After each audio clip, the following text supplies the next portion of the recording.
네, 반갑습니다. 예, 예. 아시겠어요? 예, 예, 의대에 계시는데.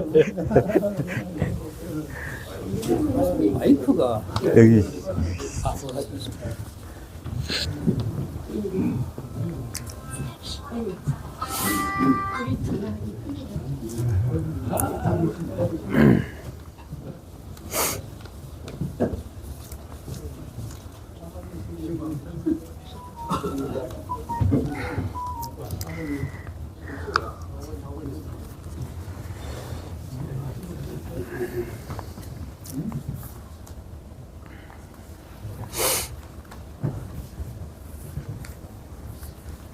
예, 우리 매 교수님들 그동안 안녕하셨습니까? 저희들 올해 그 특강 모임을 처음으로 주선했습니다만 이른 아침에 이렇게 많은 우리 교수님들 참석해 주셔가지고 감사합니다. 아침에 저희들이 오면서 잠깐 교내 산책을 해봤는데 들어오시면 되는데. 야, 아이고. 아이고, 참. 예, 시간에. 예. 아이고, 참.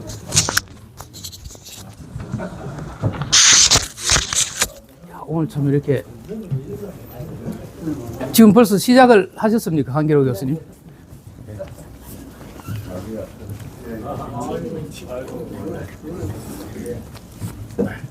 아까 잠깐 말씀을 드렸습니다만은 오늘 저희들 하는 특강이 온라인 강의를 동시에 이렇게 하다 보니까 시간을 정확하게 10시 반에 시작을 하자고 지금 독촉을 하셔가지고 부득이 지금 10시 반에 시작을 했습니다.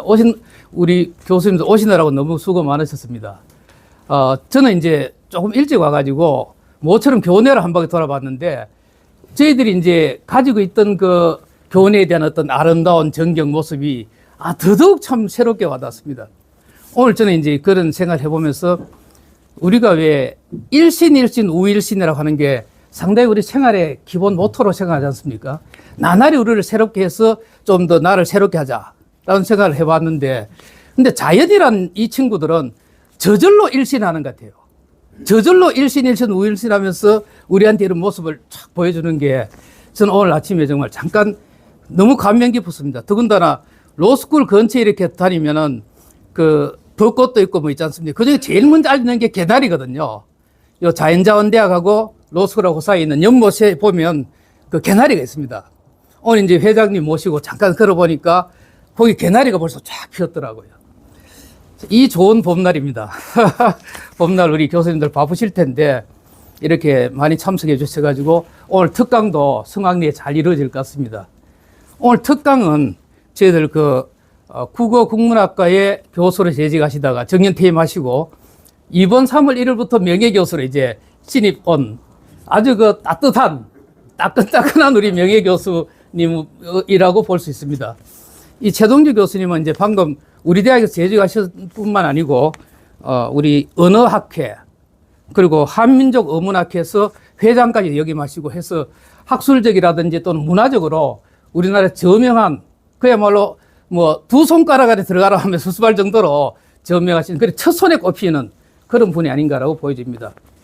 우리 교수님 오늘 준비하신 특강은 일상 언어 속의 비유입니다.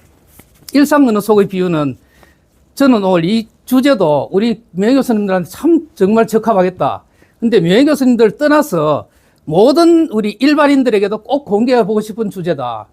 왜냐하면 지금 요즘 우리가 언어 생활이 참 이상하게 많이 변질되지 않습니까? 어떤 분들은 그런 이야기를 하십니다. 우리가 지금 대한민국에 살고 있는 게 맞느냐? 그렇지. 무슨 말씀이냐고 그러면 우리가 어릴 때 대한민국하고 지금은 너무 달라져 있고 나는 어떨 때 우리가 지금 외국에 있는 거 아니냐? 이런 그 착각에 빠질 때가 있다는 거죠. 그런 말씀하시는 걸 여러 번 들었습니다. 우리가 지금 우리나라에 있는 게 아니고 지리적으로만 지역적으로만 있는 거지 문화적이라든지 언어 생활은 외국에 있는 거다. 이런 말씀하시는 게 종종 듣거든요. 그런 의미에서 보면 오늘 우리 일상생활 속에서의 언어 생활이라고 하는 이 주제는 우리한테 주는 의미가 굉장히 크지 않을까 이런 생각이 듭니다. 오늘 우리 이 주제를 준비해 주시고 우리 교수님들한테 소개해 주려고 하는 우리 명예 교수님 최동주 교수님을 소개하겠습니다. 예, 좀 강의 좀 하시고. 예. 그럼 이제 특강에 임해서 오늘 행사를 준비하고 또 오늘 행사가 잘 되도록 하기 위해서 우리 회장님이 지난번에 뭡니까 김봉식 회장님께서 2년간 아주 우리 명예교수회를 아주 알차고 그리고 또 상당히 성장을 시켜놓은 이런 분이시고 또 오늘 조무환 교수님도 오셨습니다만 조무환 교수님이 아주 짜임새 있는 운영을 통해서 상당히 반석이 올랐다고 보여집니다. 그러니까 한 몇 년 동안 우리 명예교수회가 좀 이렇게 흔들림을 가졌다고 한다면 한 2년 전부터 이제 그걸 체계를 잡아 나가셨고 이번에 이제 또 신임으로 오신 우리 이광식 회장님이 앞으로 활동이 기대가 됩니다. 그래서 우리 이광식 회장님 인사 말씀 듣고 특강을 시작하도록 하겠습니다.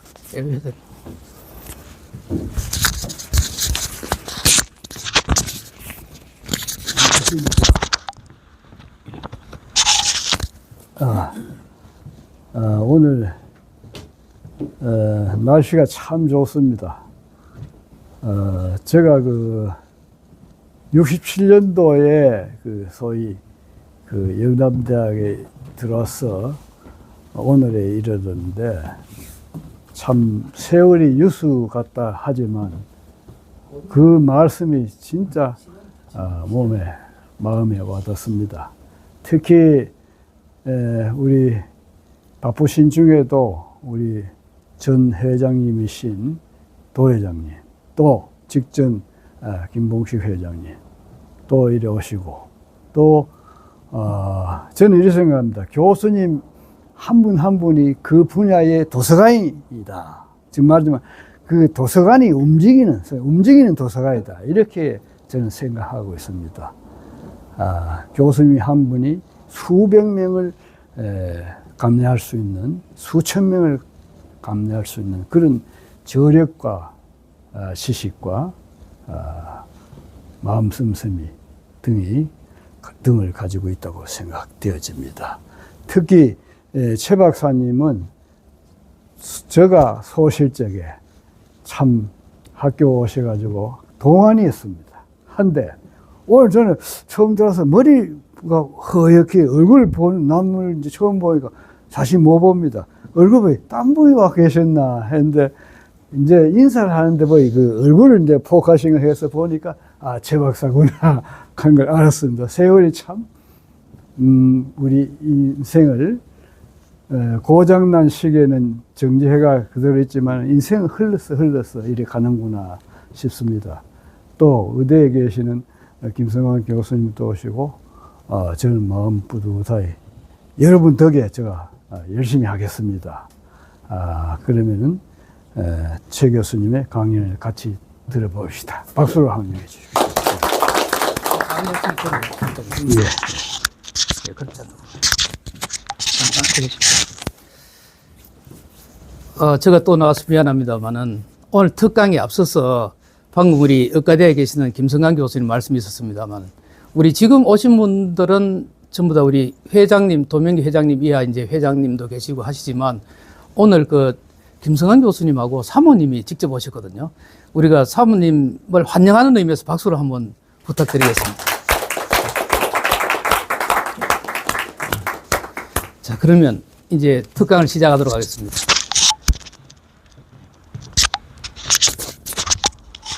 잘 부탁드리겠습니다. 안녕하십니까. 명예교수회 이제 신입회원인 최동주입니다. 존경하는 선배님들 앞에서 이런 자리를 갖게 되어서 대단히 영광스럽습니다. 오늘 말씀드릴 내용은 이제 일상 언어 속의 비유 했는데, 지나친, 이제 제가 전공 쪽을 이야기하면 너무 딱딱할 것 같아서 이제 이 주제는 제가 한 4년 전에 논문을 쓴 거거든요. 근데 우리 일상 언어에서 많이 쓰는 말들이기 때문에 충분히 한번 다 같이 판단해 볼 수 있을 것 같아서 이 주제로 뽑았습니다.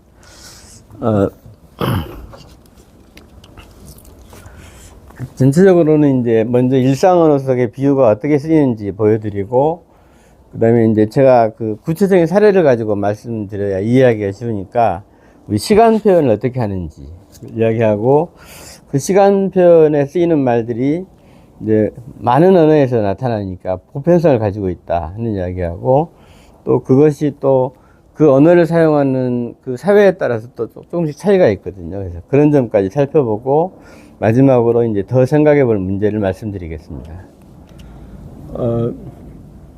이제 전체적으로 말씀드릴 내용은 일상 언어에서 비유가 두루 쓰이고 있고 그 양상이 때로는 아주 혼란스러워 보입니다.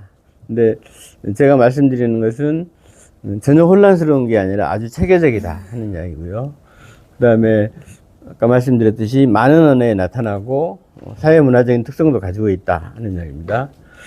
구체적인 사례로는 이제 앞뒤, 가다, 오다 이런 말들인데, 앞뒤나 가다, 오다는 공간적인 표현들이거든요. 그런데 이제 여기 예를 보시면 앞으로 더 좋은 일이 있을지 몰라요 할 때 앞은 미래를 가리키고요. 그 다음에 좀 더 좋은 내일을 위해서도 뒤를 돌아다보는 것이 필요하지 않을까. 이때 뒤는 과거를 가리킵니다. 그 다음에 우리가 이제 이맘때쯤 할 수 있는 말인데, 좀 더 지나서 할 수 있는 말인데, 봄이 가고 여름이 오고 있다. 그래서 계절의 변화를 가다 오다 이런 말을 사용해서 표현하고 있거든요. 근데 이제 그 중에서 특히 앞과 뒤는 때로는 아주 모순적인 것 같기도 하고 혼란스러운 양상을 보입니다. 조금 뒤에 살펴보도록 하겠습니다. 먼저 이제 비유에 대해서 간단히 말씀드리면, 그냥 그 여러 가지 정의가 있는데, 이제 표준국어 대사전, 우리 그 인터넷에서 볼 수 있는데요. 그러니까 어떤 현상이나 사물을 직접 설명하지 않고 다른 비슷한 현상이나 사물에 빗대어서 설명하는 일, 이렇게 정의하고 있습니다. 요 정의는 대체로 좀 은유에 가까운 정의라고 할 수 있겠습니다. 비유의 가장 대표적인 것은 이제 은유하고 환유인데요.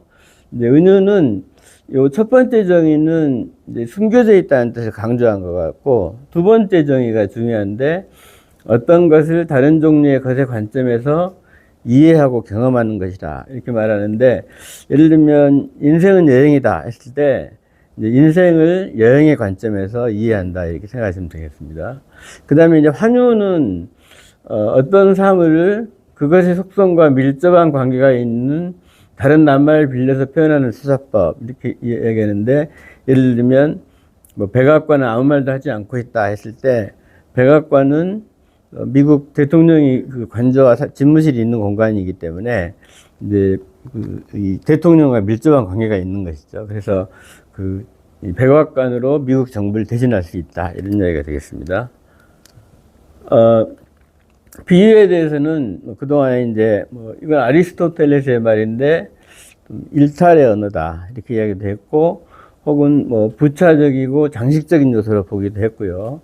혹은 사기나 기만 행위로 간주되기도 하고, 이성을 유혹한다, 이렇게 주장되기도 했습니다.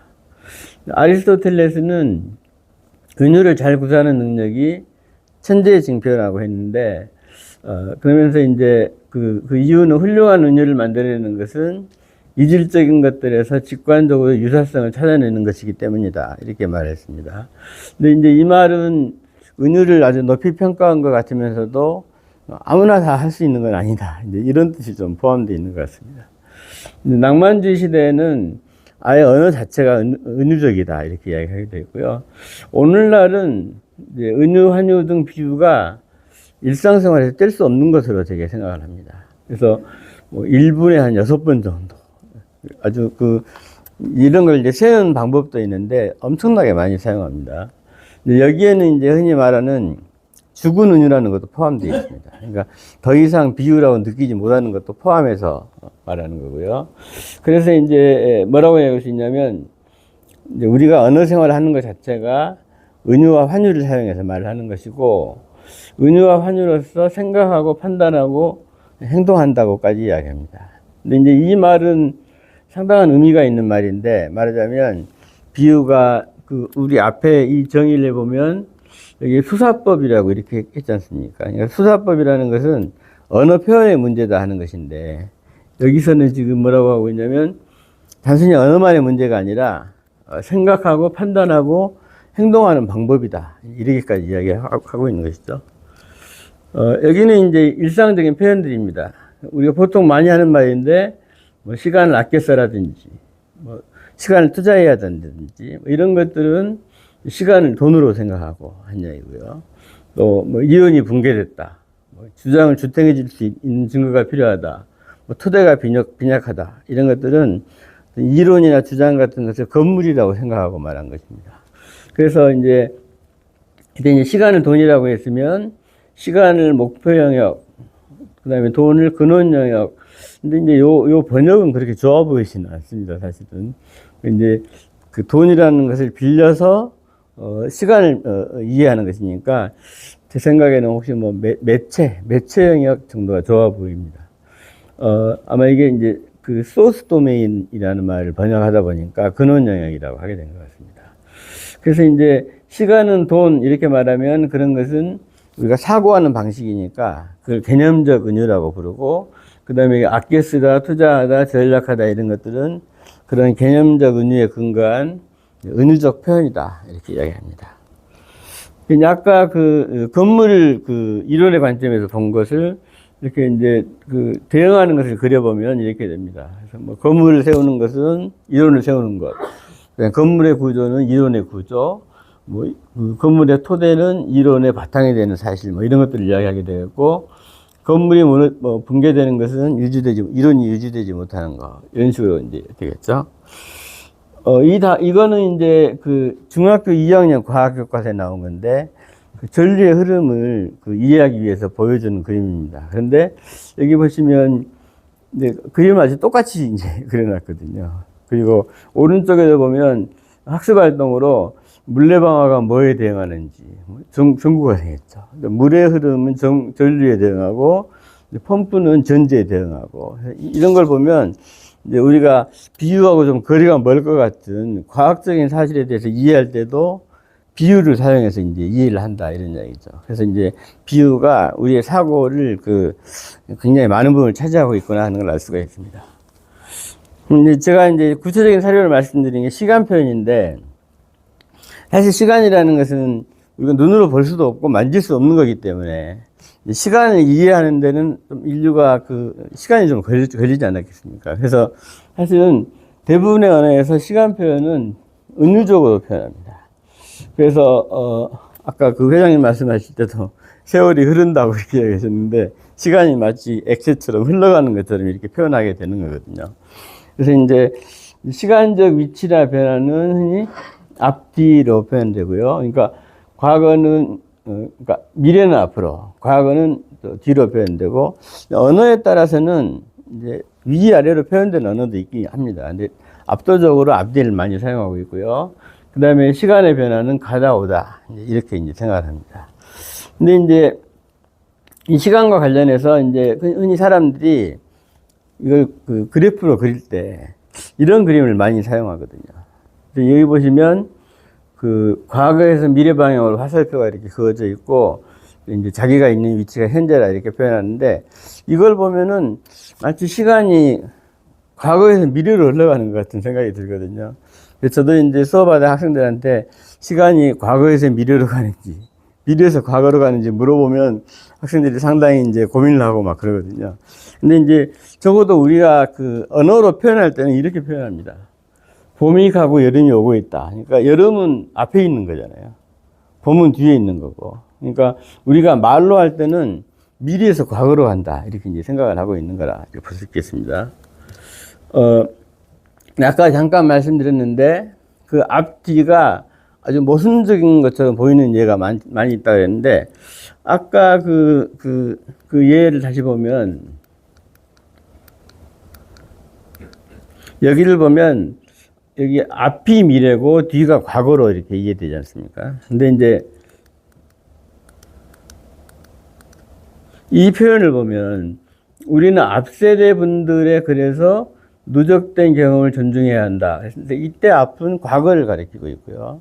그 다음에 네가 그런 생각이라면 나도 로마형인 뒤로 미룰게. 이때 뒤는 미래가 또 됩니다. 그래서 앞에서는 앞이 미래고 뒤가 과거인데, 여기에서는 앞이 과거고 뒤가 미래가 돼서 완전히 바뀐 듯 합니다. 실제로 우리 표준국어 대사전에 보면 좀 당혹스러운 좀 뜻풀이가 있는데, 요 1번, 2번은 이제 앞에 장소에 관한 장소 의미를 표현하고 있고 3번에 보면 이미 지나간 시간, 4번에 보면 장차 올 시간 이렇게 풀이되어 있거든요. 사전의 뜻풀이가 서로 완전히 모순된 것을 볼 수가 있습니다. 그 다음에 또 이제 이 경우도 시험이 한 달 앞으로 다가왔다 이런 표현을 할 때는 시험이 한 달 뒤로 다가왔다 이렇게 해도 괜찮을 것 같습니다. 이거는 제가 사람들한테 물어보니까 앞이 더 좋다는 사람이 좀 더 많긴 합니다. 그거는 다가왔다 때문에 그런데 어쨌든 두 가지가 다 가능하고요. 그런데 올림픽이 한 달 뒤에 열립니다. 이때는 한 달 앞에 열립니다. 아예 안 되거든요. 그래서 이제 어떤 때는 앞과 뒤가 같이 쓰이고 미래를 나타낼 때 어떨 때는 안 된다는 것이죠.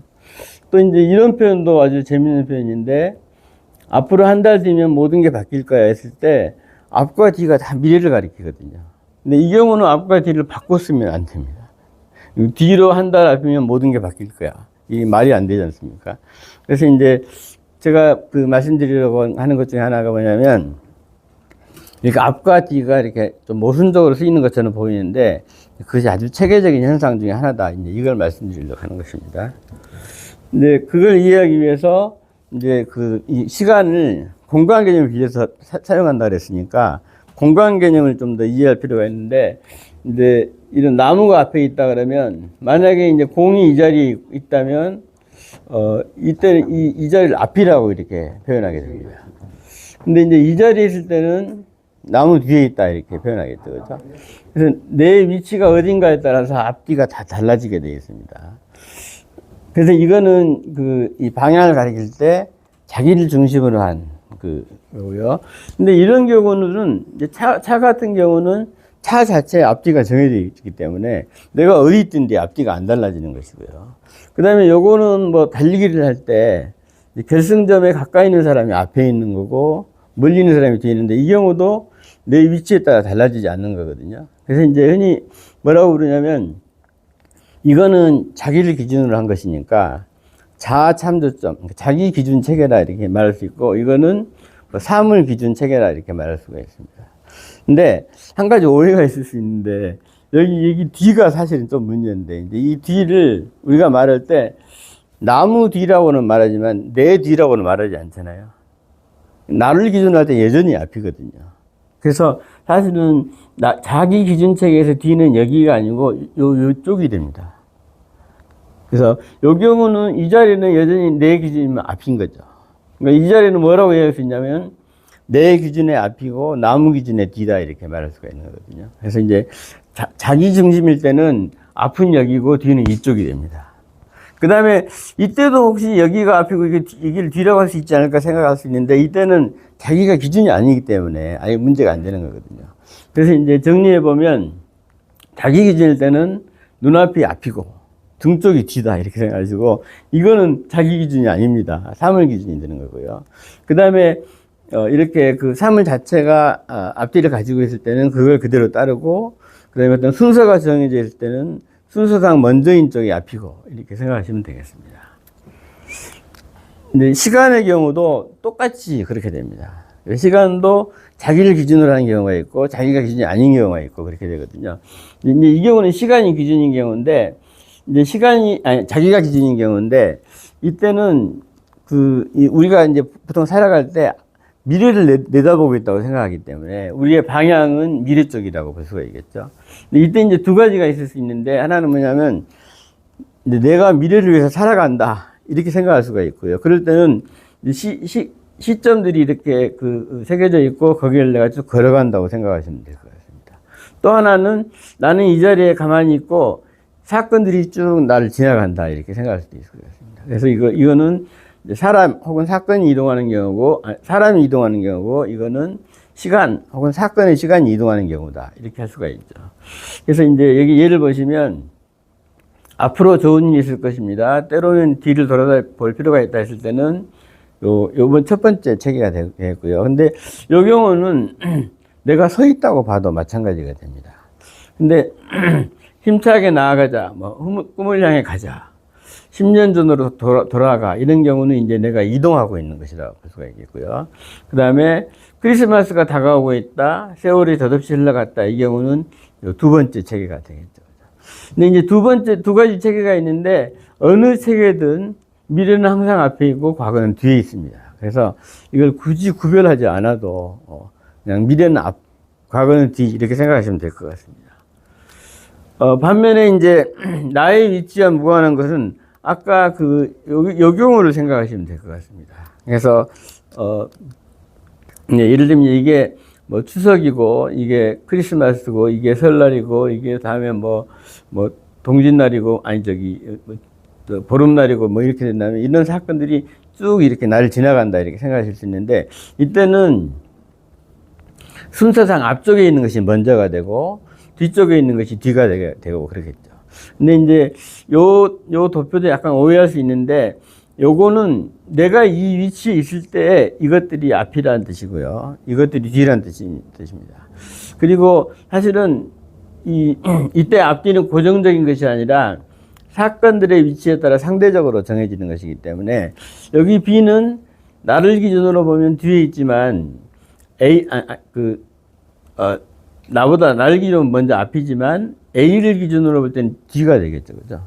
그 다음에 D는 나보다는 뒤에 있지만은 E보다는 앞에 있고 이렇게 되겠습니다. 그래서 이때는 이게 앞뒤가 고정되어 있는 게 아니라 둘 사이에 상대적으로 결정된다 이렇게 생각할 수가 있겠습니다. 그래서 이제 우리는 앞에 간 사람들보다 먼저 도착했다 했을 때 이거는 순서를 이야기한 거라고 생각하시면 되죠. 그래서 이제 아까 과거라고 했는데 정확하게 말하면 먼저라는 뜻으로 해석하시면 되겠습니다. 또 회의 날짜를 뒤로 미루면 어떨까 했을 때 이때 뒤도 원래 일정보다 더 나중 이렇게 생각하시면 되겠죠.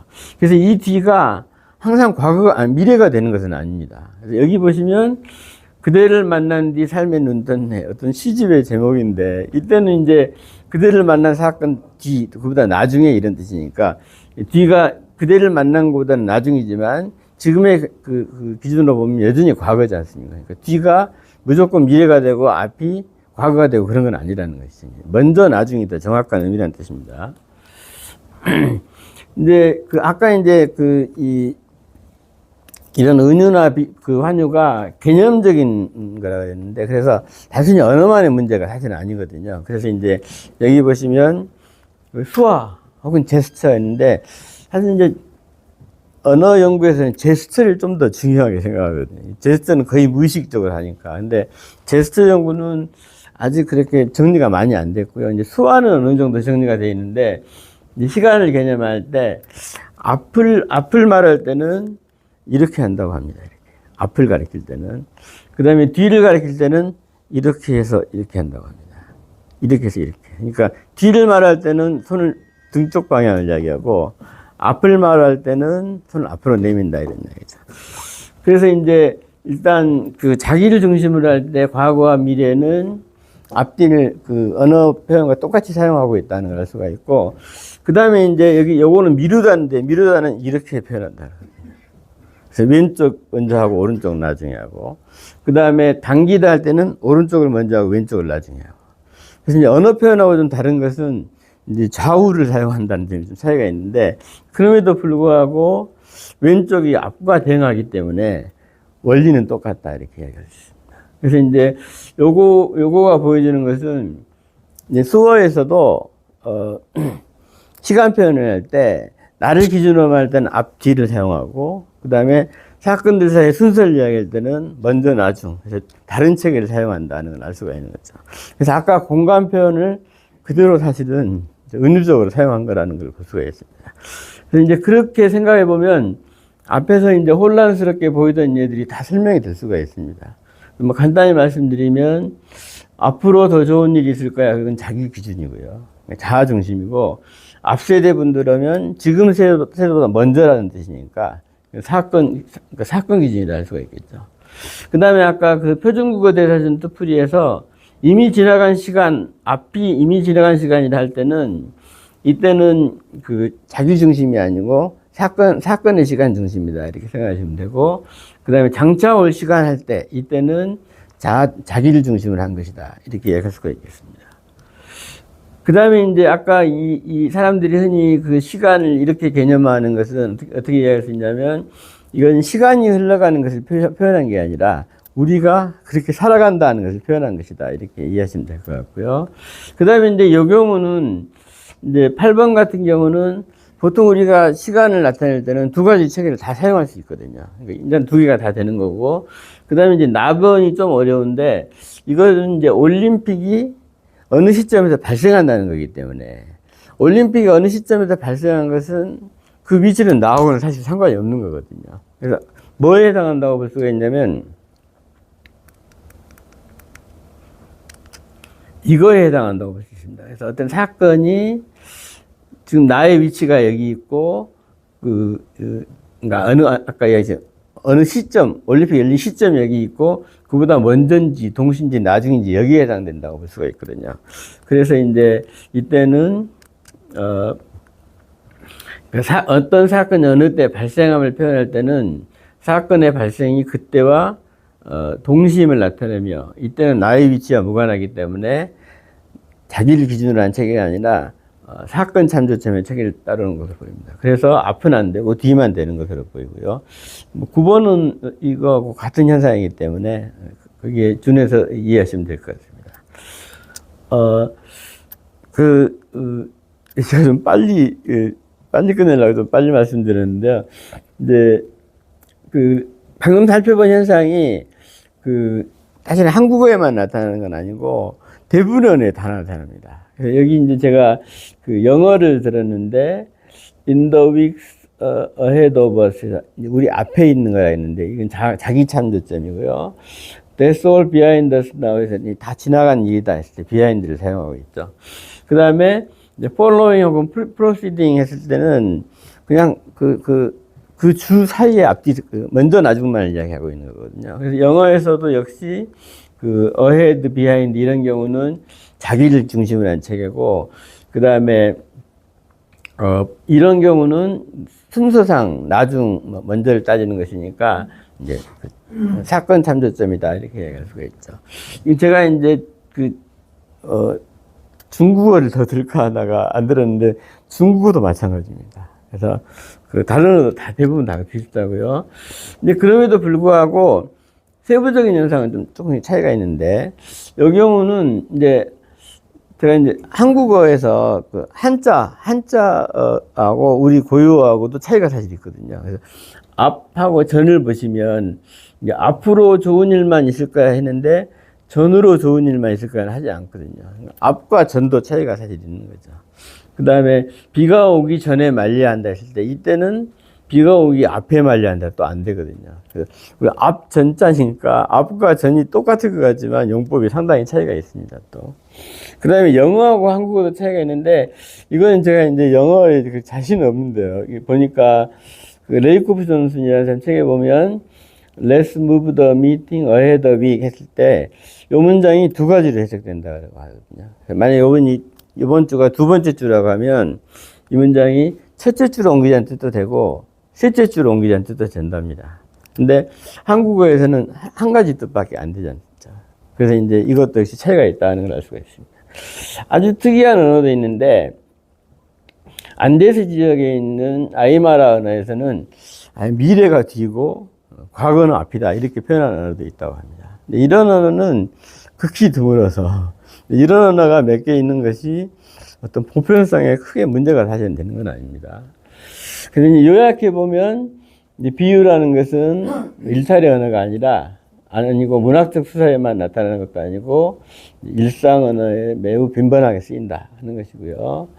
우리가 은유와 환유로서 생각하고 판단하고 행동한다 이렇게 말씀드릴 수가 있고, 그 다음에 시간적 위치와 변화는 대부분의 언어에서 장소 표현에서 개념화되는데 때로는 혼란스럽지만은 아주 체계적인 현상이다 하는 거고요. 그 다음에 대부분 언어에서 그 개념화되는 방식도 아주 유사합니다. 그럼에도 불구하고 언어에 따라서 조금씩 차이가 있을 수 있다 이렇게 말씀드리고요. 이제 마지막으로 이제 생각해 볼 문제는 이제 재작년 말부터 이렇게 생성형 AI가 이제 굉장히 많은 사람들이 주목을 받고 있는데, 이제 챗 GPT를 비롯한 생성형 AI는 기존의 글을 그대로 옮기는 것이 아니라 기존의 글을 바탕으로 단어들을 새롭게 조합해서 문장을 만들기 때문에 어느 면에서는 창의적으로 글을 쓴다고 할 수가 있습니다. 그러니까 과거의 그 프로그램들이 어휘는 글을 갖다 보여주거든요. 근데 챗GPT는 자기가 문장을 만들기 때문에 과거에는 이제 창의적으로 글을 말을 한다는 것은 바로 그런 말 이야기 뜻이었거든요. 그러니까 안 들어본 말도 이해할 수 있고 안 들어본 말도 자기가 만들 수가 있다는 것이 창의적인 삶인데 그런 면에서는 생성형 AI는 창의적으로 말을 한다고 볼 수 있습니다. 그래서 좀 과장되게 이야기하면 아주 언어의 문제가 풀렸다고까지 할 수도 있습니다, 사실은.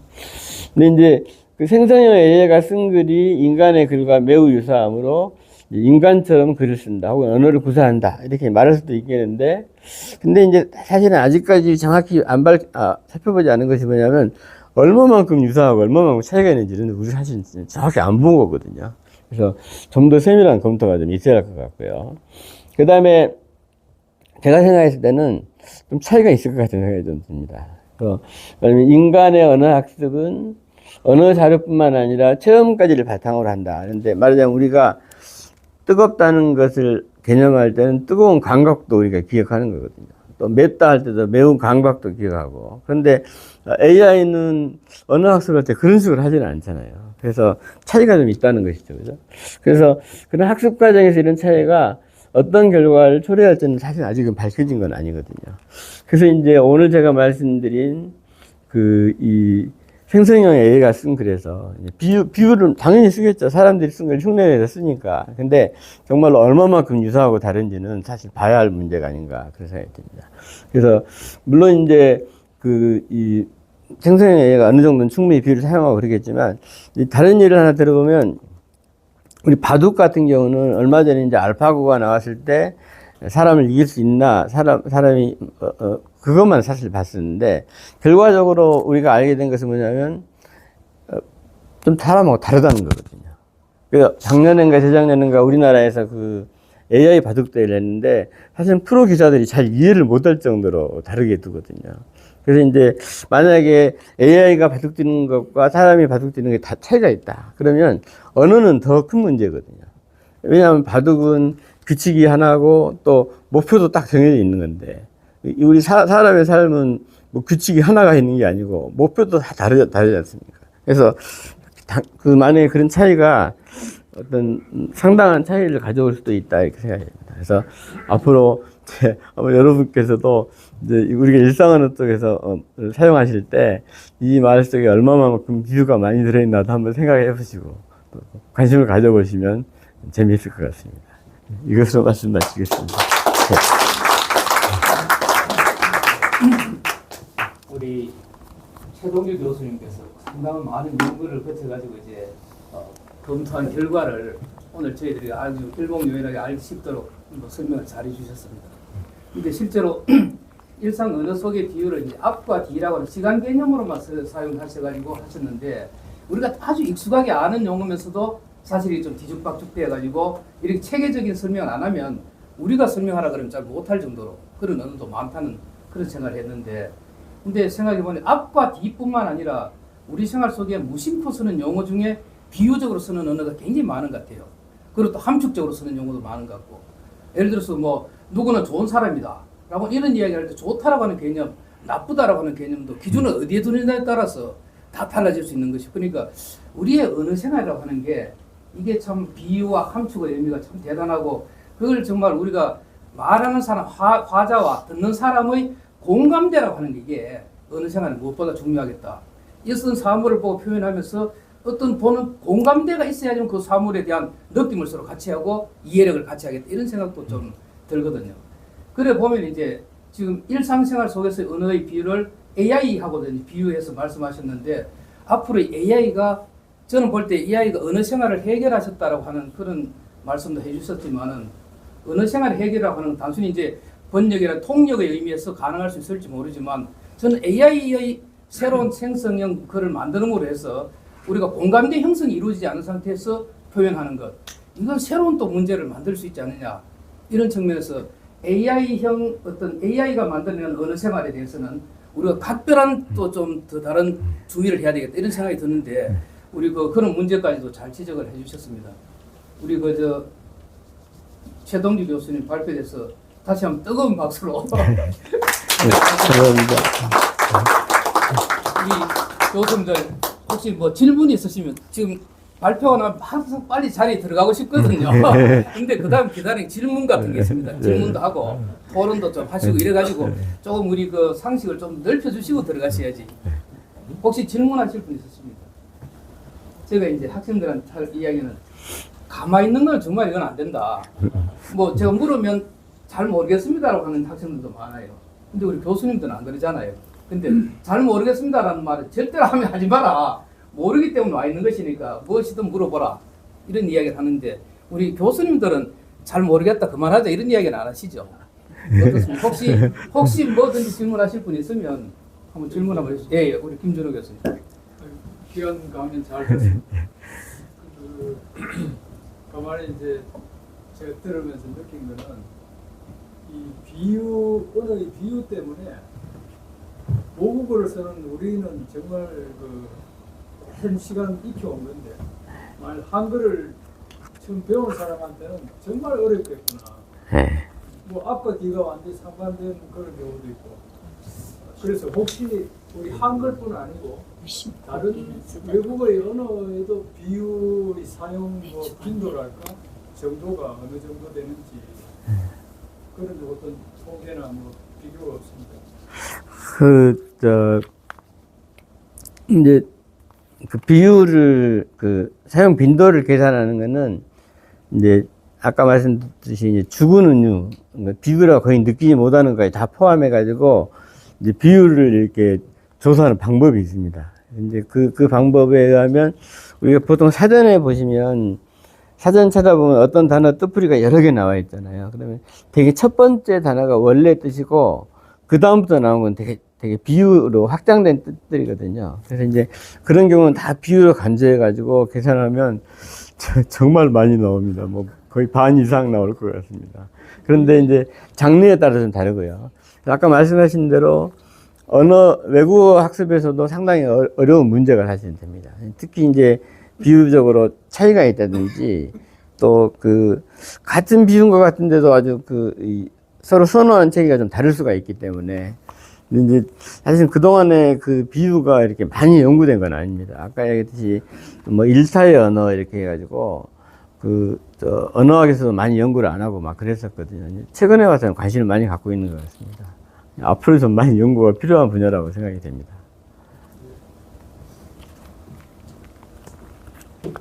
예, 아이고 좋은 질문 해주시고 또 답변 감사합니다. 혹시 다른 질문 있으시면 한 분만 더 질문도 너무 많이 받을 수도 없고 한 분만 더 질문해 주시면 거기에 대한 답변하고 마치도록 하겠습니다.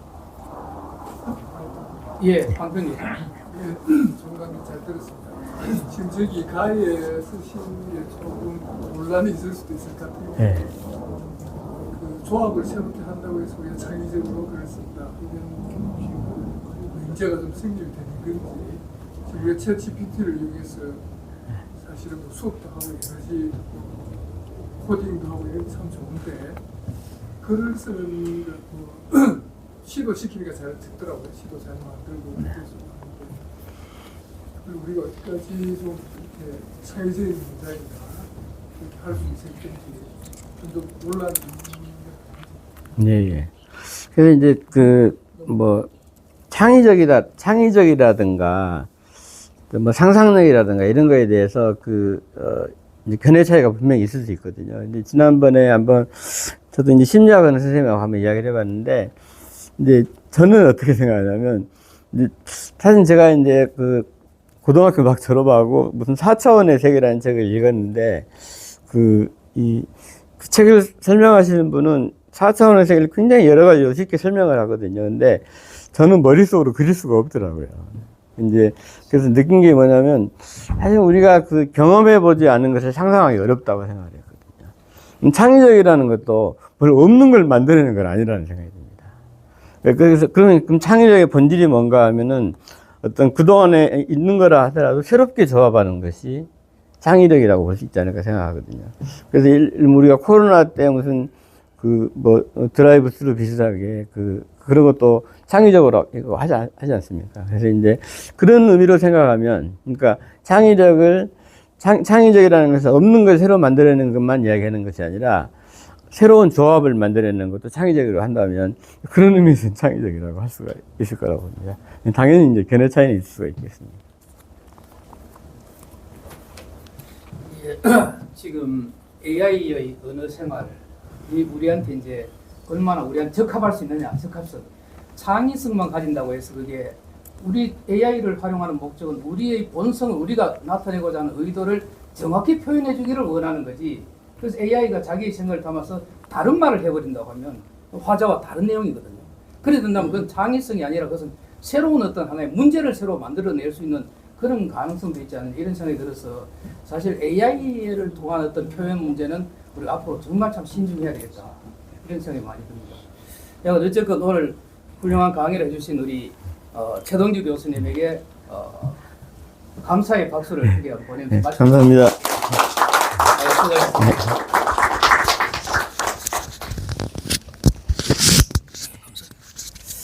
그럼 향후 일정을 좀 잠깐 말씀드리겠습니다.